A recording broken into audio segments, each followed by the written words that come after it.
अस्सलाम वालेकुम, मैं हूँ क्लिनिकल डाइटिशियन दानिया अमजद ख़ान। प्रोग्राम ग़िज़ा से सेहत में आपका खुश आमदीद। आज हम बहुत ही इंटरेस्टिंग टॉपिक पर बात करने लगे हैं जो हमारी सोसाइटी में बहुत कॉमनली पाया जाता है और इसे कंट्रोल करना हमारी ज़रूरत बन गया है। टॉपिक का नाम है डायबिटीज़। आज इस टॉपिक पे गुफ्तगू करने के लिए हमारे साथ हमारी एक्सपर्ट मौजूद है Munazza Ahmed. Munazza National Institute of Child Health में प्रैक्टिसिंग डाइटिशियन है और ऑनलाइन कंसल्टेशन भी करती हैं और साथ ही Pakistan Nutrition and Dietetic Society के लाइफ टाइम मेम्बर हैं। साथ में बताती चलूँ, Pakistan Nutrition and Dietetic Society एक ऐसी सोसाइटी है जो पाकिस्तान में 2003 से डिफरेंट प्रोजेक्ट्स पे काम कर रही है और ये पाकिस्तान के तमाम न्यूट्रिशनिस्ट और डाइटिशियंस को रिप्रेजेंट करती है। तो चलते हैं मुनज़्ज़ा की तरफ। अस्सलाम वालेकुम मुनज़्ज़ा। वालेकुम सलाम। कैसी हैं आप? अल्हम्दुलिल्लाह बिल्कुल ठीक। अच्छा मुनज़्ज़ा, आपको जैसे पता है हमारे आज का जो टॉपिक है उसका नाम है डायबिटीज़ और ये एक ऐसी बीमारी है जो बहुत कॉमनली हमारी सोसाइटी में जो है वो पाई जाती है और इसका कंट्रोल करना आपको जैसे मालूम है कि बहुत मुश्किल भी बन गया है मैनेज करना स्पेशली, और बहुत ज़रूरत भी बन गई है।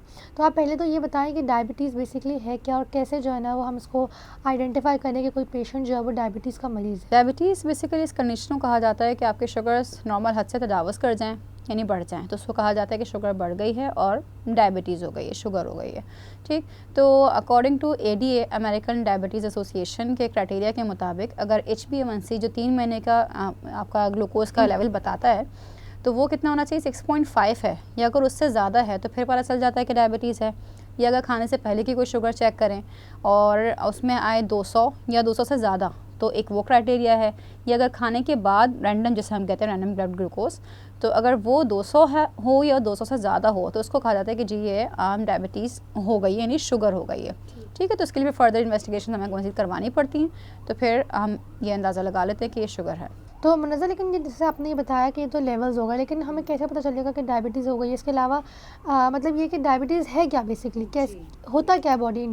जी ठीक है, ये आम फहम अल्फाज में शुगर तो ज़्यादा हो गई, लेकिन ये होती कैसे है, मतलब क्या प्रोसीजर है, फिर हम इसके बारे में बात करते हैं। जैसे इसको भी एक ऑटो इम्यून डिसऑर्डर कहा जाता है, बहुत सारी बीमारियों की तरह ये भी एक बीमारी है, एक डिसऑर्डर है जिससे कहा जाता है कि ऑटो इम्यून है। यानी ऑटो इम्यून डिसऑर्डर वो होता है कि जब हमारा जिस्म का क़ुव्वत मुदाफ़ियत का जो निज़ाम होता है वो अपने ही किसी ऑर्गन के ख़िलाफ़ काम करना शुरू करता है, उसके खिलाफ एंटीबॉडीज़ बनाना शुरू कर देता है या उस पर हमला कर देता है आम अल्फाज में। ठीक है, तो पेनक्रियास जो होता है, पेनक्रियास के सेल्स होते हैं यानी बेटा सेल्स, वो क्या करते हैं, वो इंसुलिन बनाते हैं।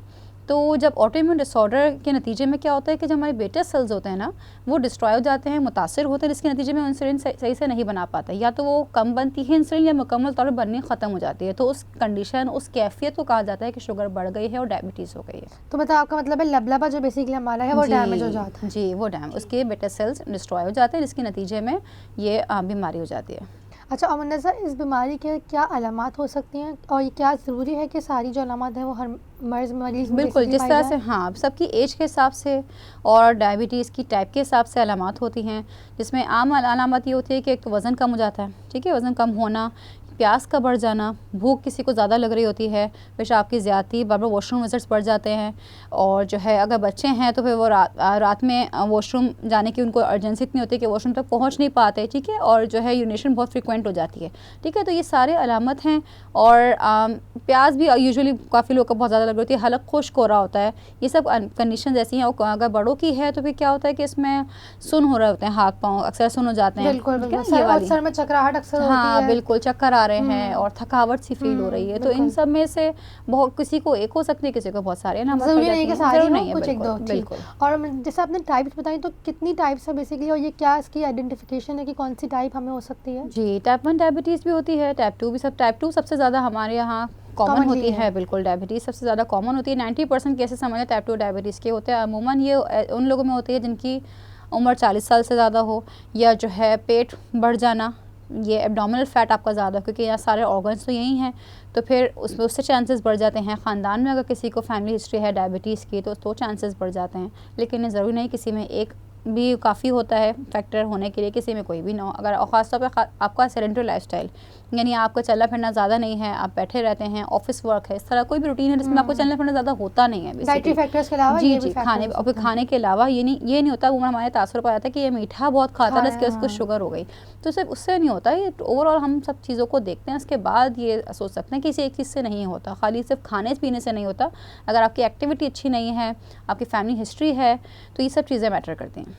अच्छा मनज़र, जैसे आपने ये बताया कि सारी जो टाइप्स हैं वजूहात हैं, अच्छा इसके अलावा जी, ये कि टाइप्स में हम बिल्कुल बात कर रहे थे। Type 1 diabetes, type 2 diabetes, gestational diabetes भी होती है, यानी प्रेगनेंसी के दौरान भी शुगर हो बिल्कुल मैं जाती वही है। आने वाली थी। जी, जी, बिल्कुल। ये सारी अलामत भी होती हैं, तो फिर ये हम उन सबको जब पता चलता है कि टाइप कौन-सी है, कुछ टेस्ट होते हैं जिसके नतीजे में पता चलता है कि ये मसला टाइप 1 का है, टाइप 2 का है, या फिर शुगर को तो वो प्रेगनेंसी का तो पता चल ही जाता है, ज़ाहिर प्रेगनेंसी में ही होती है वो जीडीएम जो होता है।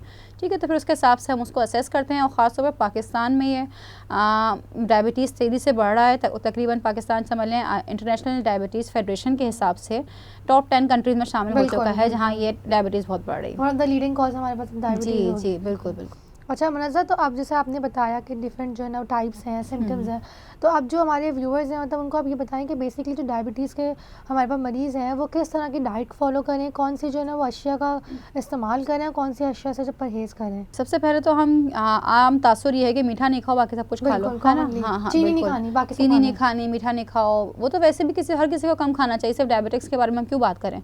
लेकिन जितना ज़्यादा अच्छा फ़ाइबर का रोल होता है खुराक में, यानी रेशा या आप अनाज, भूसी वाले जो चीज़ें होती हैं, उसके लिए उतना बहुत अच्छा उसका बेहतर कंट्रोल आता है। इस तरह से रिसर्च से, स्टडीज़ से साबित है कि HbA1c यानी जो 3 महीने का जो खून की रिपोर्ट ब्लड होती है टेस्ट शुगर की, उसमें बतदरीज कमी आती है अगर आप अपनी डाइट को हाई रखें फ़ाइबर में। फ़ाइबर किन चीज़ों में होता है? भूसी वाले आटे में होता है, सब्जियां हैं, फल है हैं, आपका छिलके डिफरेंट। वाली सब्जियां हैं, तो वो उसमें और ज़्यादा फाइबर मिलेगा आपको। चक्की का लाल आटा है तो ज़्यादा फाइबर ऐड हो गया, तो इन चीज़ों का हमें थोड़ा सा देखना पड़ता है। और रोटी तो रोज़ खाई जाती है, तो अगर उसमें ही हम चेंजेस कर लेंगे, काफ़ी लोगों के यहाँ वाइट आटा ही बन रहा होता है, अगर वाइट आटे की रोटी नहीं हो तो पराठा तो ज़रूर वाइट आटे का ही होता है। ठीक है, तो उसको चेंज करने की ज़रूरत है। और बाकी जो बेकरी प्रोडक्ट्स हैं वो सारी सफ़ेद आटे की बनी हुई हैं, तो उनको कम से कम खाया जाए। ओकेजन में कभी कभार खा ली, लेकिन ये कि घर में जो सब ज़्यादा से ज़्यादा भूसी वाली चीज़ों का इस्तेमाल रखें, और वो खाने खाएँ जो देर से शुगर आपको ऊपर ले जाए और दरमियाने अतदाल में रखें। अच्छा जैसे दही है, दूध है, और जो है बनाना भी अच्छे होते हैं। कि ज़रूरी नहीं कि काफ़ी लोग कहते हैं कि शुगर है तो केला नहीं खा सकते, ऐसा कुछ नहीं है। सर्विंग साइज खजूर का बहुत कॉमनली होता है, खजूर नहीं खाते। बिल्कुल, खजूर तो बहुत मीठी हो तो खा ही नहीं सकते हैं, ये ऐसा होता है। लेकिन 3 खजूर और 1 मीडियम साइज़ का फल बराबर होता है। बिल्कुल। जैसे खजूर में तो फाइबर अच्छे अमाउंट में होता है, फॉलिक एसिड है, काफ़ी चीज़ें हैं जिसमें ग़िज़ाइयत से भरपूर है, वो तो खानी चाहिए, लेकिन एतदाल में वाली बात है। बिल्कुल हर चीज़ आप टाइम पे खाएँ। अगर इंसुलिन पर हैं तो इंसुलिन की टाइमिंग, खाने की टाइमिंग बनेगी, सही होगी तो इंसुलिन अपने सही से काम करेगी। और मनज़र, जैसे आपको पता है रमज़ान मुबारक का महीना है, तो जो बेसिकली हमारी सहरी या इफ्तारी है उसमें कॉमनली होता है कि हम नाश्ते में पराठे ले रहे हैं, वाइट ब्रेड ले रहे हैं, सहरी के टाइम पे मीठी लस्सी ले रहे हैं, शेक्स लिए जा रहे हैं, फिर इफ्तारी का वक्त हो तो कोई ना कोई फ्राइड आइटम तो लाजमी होता है, उसके अलावा डिफरेंट जो है वो जूसेस हो गए। तो मतलब ये सारी चीज़ें जो है ना कैसे हम इसको हेल्दी बना सकते हैं, और जो स्पेशली डायबिटिक के जो मरीज़ हैं वो किस तरह से जो सब्सटीट्यूट कर सकते हैं। सबसे पहले तो डॉक्टर से वो मशवरा करें रोज़ा रखने से पहले, ठीक, क्योंकि काफ़ी हर किसी का जो है स्टेट ऑफ हेल्थ डिफरेंट होता है। सबकी शुगर्स किसी की मेंटेन रहती है बहुत अच्छी, किसी की बहुत ज़्यादा ही फ्लक्चुएट ऊपर नीचे होती रहती है, किसी की कंटिन्यूसली हाई रहती हैं। तो फिर इस चीज़ को कंसीडर करना बहुत ज़रूरी है, क्योंकि अगर उनको ज़रूरत है चेंजेस लाने की तो वो चेंजेस लाएँ पहले, ठीक। और ऑल्टरनेट रोज़े रख के देखिए, अगर उनको लगता है कि वो इजीली रख सकते हैं तो फिर मज़ीद आगे कंटिन्यू करें। और रोज़े के दौरान भी 3 टाइम शुगर चेक करें। और अगर खाने पीने की बात रही तो उसमें भी एहतियात ज़रूरी। सिर्फ एक चीज़ से, सिर्फ इंसुलिन लगाने से, दवाइयाँ खाने से कुछ नहीं होता।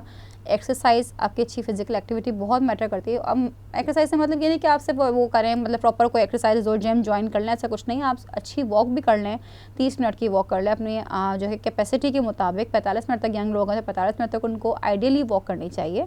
तो उसके बाद फिर हम खाने को भी है क्या, जो डायबिटिक के मरीज़ हैं वो वॉक नहीं कर सकते या कोई भी जॉब नहीं कर सकते जो चहलकदमी रिक्वायर करते हैं। एग्जैक्टली, बिल्कुल ऐसा नहीं होता। एज फार एज आपके शुगर लेवल कंट्रोल है, कितने एक्टर्स हैं, क्रिकेटर्स हैं जिनकी शुगर इतनी अच्छी मेंटेन्ड है और इतना कुछ उन्होंने अचीव किया जो आम लोग भी नहीं कर पाते, और वो डायबिटिक है, ठीक है। तो इसको वजह नहीं बनाना चाहिए। बिल्कुल, अगर आपकी शुगर्स मैनेज है तो समझ ले डायबिटीज़ है ही नहीं, क्योंकि कंट्रोल में है ना, तो बस ठीक है, बिल्कुल नॉर्मल है। और खाने पीने की अगर बात रही तो सहरी, बिल्कुल रमज़ान में स्पेशली करना चाहिए। जैसे चक्की वाले आटे का जिक्र करा, भूसी वाले आटे का पराठा भी बना तो उसी का बना लिया, पराठा खा सकते हैं, कोई इशू नहीं है। लेकिन क्या करें, उसमें ऑयल की अच्छी किस्म का तेल इस्तेमाल कर ले। कनोला ऑयल है, सोयाबीन का ऑयल है। ऑयल की जैसे आपने बात की अच्छी, तो मैं सवाल करूँगी कि कितना जो है ना वो तेल आप इस्तेमाल कर सकते हैं रेगुलरली रूटीन में, कितनी रिक्वायरमेंट है? हाँ, रमज़ान में तो हमारी ऑयल कंजम्पशन बहुत ज़्यादा बढ़ जाती है। अब फास्टिंग तो होती है बहुत लंबे आवर्स की, लेकिन जब फिर इफ्तारी करते तो वो डबल हो जाता है। हम जो नॉर्मल डेज में खाते हैं उससे ज़्यादा खा रहे होते हैं इफ्तार में, या पूरे रमज़ान के महीने में ज़्यादा खाया जाता है। तो बस ये ध्यान रखें कि फ्राइड चीज़ें कम से कम हो। अगर ऑयल की ही बात की जा रही है तो एक बंदे का पूरे महीने में 1 किलो तेल काफ़ी होता है। आप देखें हमारे यहाँ 5-6 लोग होते हैं जो रह रहे होते हैं, मतलब एक फैमिली 5-6 अगर लोग हैं और उनका तेल आ रहा है तो 10-10 किलो, फिर उसके बाद भी महीना आने से पहले वो ख़त्म हो जाता है। तो 1 लीटर मतलब पर पर्सन की रिक्वायरमेंट है। Exactly 1 litre oil for 1 person for a month, पूरे महीने के लिए वो 1 लीटर तेल उसके लिए काफ़ी होता है। और अगर हम दिन का हिसाब लगाएं तो समझ लें आप कोई 5 चम्मच, 4 से 5 चम्मच आपकी पूरी डेली का इंटेक है। ठीक है, ठीक है। अच्छा मिर्ज़ा, और इसके अलावा ये है कि कुछ ऐसे मिथ्स हैं जो हमारी कॉमनली बहुत फॉलो किए जा रहे हैं, जो मैं पूछना चाहूँगी आपसे। 2 तो बहुत ऐसे थे जो मुझे ड्रास्टिकली लगे देख के कि इसको बहुत जो है ना वो गाइड करने की ज़रूरत है। पहला तो ये मिथ है कि भाई जो आपके जितने भी हेल्दी फूड्स हैं वो आप ना किसी भी अमाउंट में ले सकते हैं, कोई उसका कंट्रोल्ड अमाउंट मेजर नहीं है। जैसे नमकीन चीज़ें मुराद आपका, नमकीन हो गया, मीठा फल तो हो गया, मना हो हर गया। हेल्दी चीज़ आप बगैर मेजरमेंट्स के खा सकते हैं और आपके शुगर लेवल्स नहीं बढ़ाएंगी। तो क्या वाकई ऐसा है? देखिए डायबिटीज़ में सबसे ज़्यादा समझ लें कि हाथ या जो है दारो मदार ही पोषण कंट्रोल का। अगर आप वही नहीं करेंगे तो आप कितना भी अच्छा, कितनी भी हेल्दी चीज़ें खा लें, चक्की के आटे का इस्तेमाल ज़्यादा से ज़्यादा कर लें, भूसी खा लें, कुछ भी कर लें, लेकिन एट दी एंड अगर आपको क्वांटिटी का ख्याल नहीं रखा तो आपके शुगर हमेशा बढ़ी रहेंगे। चाहे मीठा आप मुकम्मल तौर पर बंद कर दें, बेकरी प्रोडक्ट्स बंद कर दें, लेकिन अगर पोषण कंट्रोल नहीं है तो फिर डायबिटीज़, ये शुगर कभी कंट्रोल नहीं और ये पोषण कंट्रोल हेल्दी ऑप्शंस में भी काउंट होगा? बिल्कुल, बिल्कुल। और कभी कभार आपने कुछ खाना है ओकेजनली तो खा लीजिए, महीने में 1 आध बार कोई चीज़ खा लेते हैं जो आपको लगता है कि नहीं ये ज़्यादा शुगरी है, तो उस टाइम पे वो चीज़ बचा कर रखें जब आपकी शुगर्स लो हो रही हों, ठीक है, तो आपने खा ली। कोई जूस पी लिया, मतलब अगर रोटी भी खा रहे हैं तो इत्तेदाल में खाएं, फल भी खा रहे हैं तो इत्तेदाल में खाएं। जैसे फल है तो 1 से 2 फल खाया जा सकता है, लेकिन कोशिश करें कि उनको भी अलग अलग टाइम पे खाएं। जैसे हम कोई भी स्नैक लेते हैं, अगर हम जैसे मरीज़ को गाइड करते हैं कि भाई आप एप्पल अच्छा है, ठीक है, छिलके के साथ आप सेब खाएं, बिल्कुल, आड़ू अच्छा है वो खाएं, अमरूद अच्छा है, मीडियम साइज़ का एक फल आपको 60 कैलोरीज प्रोवाइड करता है और 15 ग्राम कार्बोहाइड्रेट देता है, ठीक। लेकिन अगर वो 2-3 फल एक साथ खा लेंगे तो ज़ाहिर शुगर बढ़ेगी। अगर वो उसी का जूस बना लेते तो फिर डेफिनेटली शुगर कहाँ जाएंगे, ठीक है, क्योंकि एक ग्लास भरने के लिए तो आप 4-5 फल तो ले ही लेंगे, और फिर शुगर नहीं बढ़ा रहे तो उसकी अपनी शुगर ही काफ़ी है जितने सारे फल मिलकर आपको प्रोवाइड करेगी, ठीक है। तो इसका भी ध्यान रखना बहुत ज़रूरी होता है कि जो पॉपकॉर्न्स हैं, चने हैं, ये सब इनको हम स्नैक के तौर पे लेते हैं, दूध है, दही, लस्सी, तो इनको आप अलग अलग टाइम पे खाएं, खाना अलग टाइम पे, एटलीस्ट 2-2 घंटे का वक्फा हो खाने से, या तो 2 घंटे पहले वो चीज़ खाई, या तो खाना अगर खा चुके हैं तो 2-2.5 घंटे बाद वो चीज़ खाएंगे, तो ये कंट्रोल आएगा। यहाँ पे मैं आपसे पूछूंगी, जो हमारा जो डिफरेंट घरों में फ्रूट चाट्स बनते हैं उसके ऊपर भी लोग चीनी डालते हैं, चीनी के बगैर तो बनती नहीं फ्रूट चाट, तो वो भी आएगी कुछ शीरा ना बने उसके साथ। लोग समझते हैं हेल्दी फ्रूट्स लेना वो शुगर नहीं बढ़ाएगी, लेकिन जो आप चीनी डाल रहे हैं वो डिफरेंट आप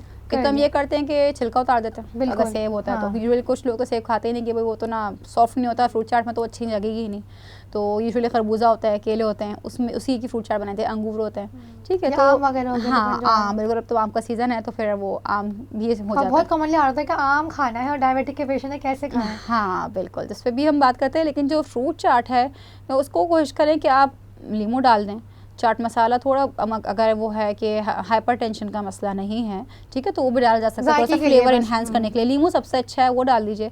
और जो है वो अपनी, तो फिर अगर घर वालों को नहीं लगता कि नहीं भाई वो उसके बगैर तो होना ही नहीं चाहिए, शुगर के बगैर, तो फिर वो अपनी अलग प्लेट बना लें, या कैसे फ्रूट खा लें, जो थोड़ी फ्रूट चाट में बने हुए खाएं, आप एक एप्पल ऐसे ही खा लें, या जो है कोई भी और चीज़ खा लें, स्ट्रॉबेरीज़ खा लें, 3-4 स्ट्रॉबेरीज़ खा लिया आपने एक टाइम पे, या स्मूदीज़ में शामिल हो सकती हैं, जैसे लस्सी बनाई है या कोई आपने शेक्स बनाए हैं तो उसमें शामिल हो सकता है। जूसेस से तो बहुत बेहतर है, जैसे कोल्ड ड्रिंक्स पी जाती हैं हमारे अफ्तार में, और शरबत बनते हैं जिसमें सिर्फ और सिर्फ शुगर होती है, कोई ग़िज़ाइयत नहीं होती, उसी से लोग 2-3 ग्लास पी जाते हैं। तो अगर डायबिटीज़ का मरीज़ भी होता है तो वो 1 ग्लास समझ के पी के समझता है कि चले हमने परहेज़ कर लिया, हाँ, तो उससे बहुत बेहतर है कि आप लस्सी का 1 ग्लास पी लेते हैं, तो एटलीस्ट आपका पेट ज़्यादा देर तक भरा भी रहता, प्रोटीन भी मिलता है, ग़िज़ाइयत मिलती है, आपका पेट भी ज़्यादा तक भरा रहता एज़ कम्पेयर टू जूसेस। ठीक है। अच्छा मन्नत, यहाँ पे मैं आपसे दूसरा मिथ पूछना चाहूँगी कि बहुत कॉमनली दूसरा भी मिथ मैंने सुना है कि जो डायबिटिक के मरीज, जैसे आपने बताया कि शुगर का इस्तेमाल मिनिमम अमाउंट में हो और हेल्दी ऑप्शन हो, तो ये भी कहते हैं कि कम्प्लीटली जो शुगर फ्री ऑप्शंस हैं या जो हमारे पास 0 कैलोरी डिफरेंट प्रोडक्ट्स होती हैं उनका भरपूर हम इस्तेमाल करें, तो क्या है कि इससे तो हमारी शुगर कंट्रोल में रहेगी, और दूसरा आप शुगर फ्री प्रोडक्ट इस्तेमाल कर रहे हैं तो फिर आप साथ ही चावल, पास्ता है, डिफरेंट मीट है, उनका कम्प्लीटली इस्तेमाल बंद कर दें, तो क्या ये भी करना चाहिए? देखिए हाँ बिल्कुल, एक साइकोलॉजिकल फैक्टर होता है, जब हम कोई चीज़ शुगर फ्री खा रहे होते हैं ना तो हमें लगता है कि हमने तो ये चीज़ यहाँ तो हमने परहेज़ कर लिया, अब थोड़ी सी बदपरहेज़ी कर लेते हैं, क्योंकि जनरली अगर हम जान ले लिया और आपने ड्रिंक ले लेते हैं, हाँ, वो पूरा एक ह्यूज मील लेके 0 कैलोरी 0 शुगर ड्रिंक पी के हमें लगता है चले भाई बहुत डाइट वो हो गया, समझ ले परहेज़ हो गया, ठीक है। तो इस चीज़ का ख्याल रखना बहुत ज़रूरी है कि आपको ये सेटिस्फेक्शन मिल जाती है कि अगर आप कोई चीज़ शुगर फ्री लेते हैं ना तो उसके बाद आप आगे एहतियात नहीं करते, ठीक। तो कभी कभार अगर कोई चीज़ आप वैसे ही नेचुरली भी लेते हैं विदाउट, मतलब जो जैसी इसकी फॉर्म है शुगर फ्री नहीं भी, तो कभी कभार तो कोई भी ली जा सकती है, ठीक है। लेकिन ये इन चीज़ों का ज़्यादा इस्तेमाल भी नुकसानदेह होता है सेहत के लिए। बहुत सारे स्वीटनर्स ऐसे होते हैं जो सेहत के लिए अच्छे नहीं होते और हमें पता भी नहीं होता कि इसमें कौन सा स्वीटनर इस्तेमाल हुआ है, ठीक है। तो फिर यहाँ भी प्रॉब्लम्स होती हैं, और फिर वही वाली बात है कि हम डॉक्टर से पूछे बगैर या डाइटिशियन से पूछे बगैर हम ये चीज़ें ना लें। और इनका इस्तेमाल जनरली हम अच्छा एनकरेज नहीं करते। चाय है तो आप फीकी पी लीजिए, दूध फीका पी लीजिए, बाकी जो खाना है घर में साल जो सब खाते हैं आप भी वही खाएंगे, कुछ अलग से तो बन नहीं रहा। लेकिन कभी कभार कोई ओकेजन्स हैं, महीने 2 महीने में अगर आपने कोई केक का एक छोटा सा पीस खा लिया और वो शुगर फ्री नहीं भी हुआ तो कुछ नहीं करेगा, पोषण कंट्रोल है ना। पोषण कंट्रोल बिल्कुल। फिर आप जब अगला मील लेंगे तो आप उसमें ध्यान रख लें। जैसे उसी की बात अगर हम करें, आलू में कहते हैं लोग बिल्कुल आलू खाते ही नहीं है ना, कि नहीं भाई वो शुगर बढ़ जाएगी, आलू नहीं खाना, कि वो ज़मीन से निकला वो है, सब्ज़ी है। तो इसका भी हाँ बिल्कुल, हम उसको सब्जियों के ग्रुप से ज़्यादा चावल और रोटी के ग्रुप में डालते हैं आलू को, क्योंकि स्टार्ची है ना, इसलिए। तो क्या करना चाहिए, जैसे आलू के कबाब बने हुए हैं, आलू का सालन अगर बना हुआ है घर में, तो कोशिश करें कि आप ये चीज़ें कम खाएं, या कबाब उसमें सब्जियां डाल लें। अगर नहीं फिर भी है इसी फॉर्म में खा रहे हैं तो क्या करें, अगर आप 1.5 रोटी खाते हैं तो उस दिन आप 1 रोटी खा लें, ताकि वो बैलेंस हो जाए स्टार्च इनटेक। बिल्कुल। और सिमिलरली जैसे हमारे यहाँ अफ्तारी ग्राम पे समोसे रोल बनते हैं तो उसमें भी आलू, सबको पता है कॉमनली यूज होता है। एयर फ्राई हम कर सकते हैं, खासतौर पर जो पकौड़े बनते हैं, पकौड़ों के बगैर अफ्तार नहीं होती काफ़ी घरों में, तो बेसन तो चलें ठीक है, उसमें कोई इशू नहीं है, लेकिन उसमें सब्जियां बहुत सारी डाल दें तो वो अच्छा रिच हो जाएगा विटामिन में भी, और फिर उसके बाद फाइबर भी उसमें ऐड हो जाएगा। फिर आप उसको अगर एयर फ्राई भी करते हैं तो वो तो और ही अच्छा हो जाएगा। बिल्कुल हेल्दी ऑप्शन है। और दही बड़े बहुत अच्छा ऑप्शन है, नमकीन दही बड़े आप इस्तेमाल कर सकते हैं, चाहे बेसन के हों या दाल के हों, जो भी हों आप इजीली यूज़ कर सकते हैं। फ्रूट चाट जैसे बताई कि विदाउट शुगर लें, ऐसी फ्रूट खा लें तो ज़्यादा बेहतर है। और जूसेस की जगह लस्सी, बिल्कुल नमकीन लस्सी भी ली जा सकती है। ठीक है, थैंक यू सो मच मुनाज़ा, हमारे साथ इतनी सारी इन्फॉर्मेशन शेयर करने के लिए, हमारे जो व्यूवर्स हैं उनके बहुत सारे क्वेश्चंस क्लियर करने के लिए। आई होप हमने आज का सेशन बहुत इंटरेस्टिंग रखा होगा। हमने मिथ्स भी कवर किए, हमने बहुत सारी जनरल ऐसी बातें की जो सोसाइटी में बहुत कॉमनली जो फॉलो की जा रही थी, जिस पर टॉक करना, उनके बारे में उनको अवेयर करना बहुत ज़रूरत थी। तो इंशाल्लाह फिर मिलेंगे नए गेस्ट के साथ दोबारा नए प्रोग्राम में, तब तक के लिए खुदा हाफ़िज़।